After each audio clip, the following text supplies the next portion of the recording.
Mubarak yang kana elek euronya yaitu baru ibadah dengan seng dan semen untuk cor lantai.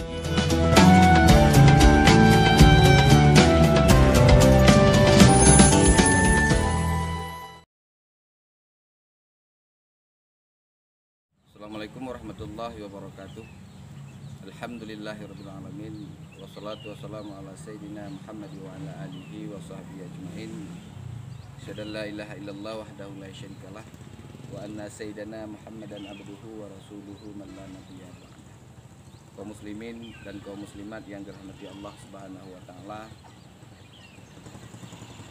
Tuan-tuan, sebagai pimpinan Dayah Ziaul Mubarak Al-Aziziyah Buging, Kecamatan Pedada, Kabupaten Biren, mengharapkan kepada kaum muslimin dan muslimat di mana saja berada agar sudi kiranya membantu yaitu pembangunan dayah yang sedang kamu kerjakan, nyo musalla yang tengah kamu pegat, yaitu untuk keperluan sembahyang berjamaah santri.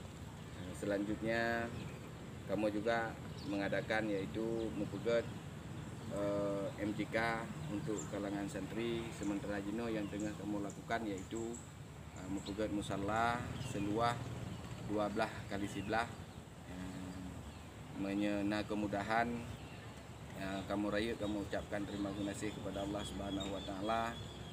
Sudi kiranya kepada kaum muslimin membantu agar musalla yang tengah kamu kerjakannya yaitu selesai. Sementara yang perlejino yaitu seng dan sumen dan keperluan lain-lain baju sapu agar saban-saban legitnya yaitu melakukan kebaikan dengan cara yaitu legitnya taber infak ubina kuasa kemudahan rezeki kitanya lebih Allah, maka boleh legitnya untuk kita bantu yaitu tempat kebaikan, apalagi semacam dayah yang merupakan kebutuhan kepada pelajar, kebutuhan bagi penuntut ilmu.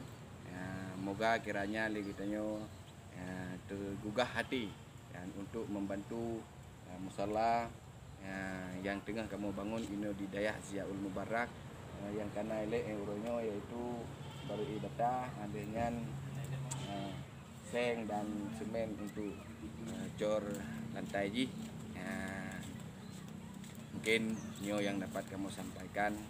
Wabillahi taufiq wal hidayah. Assalamualaikum warahmatullahi wabarakatuh.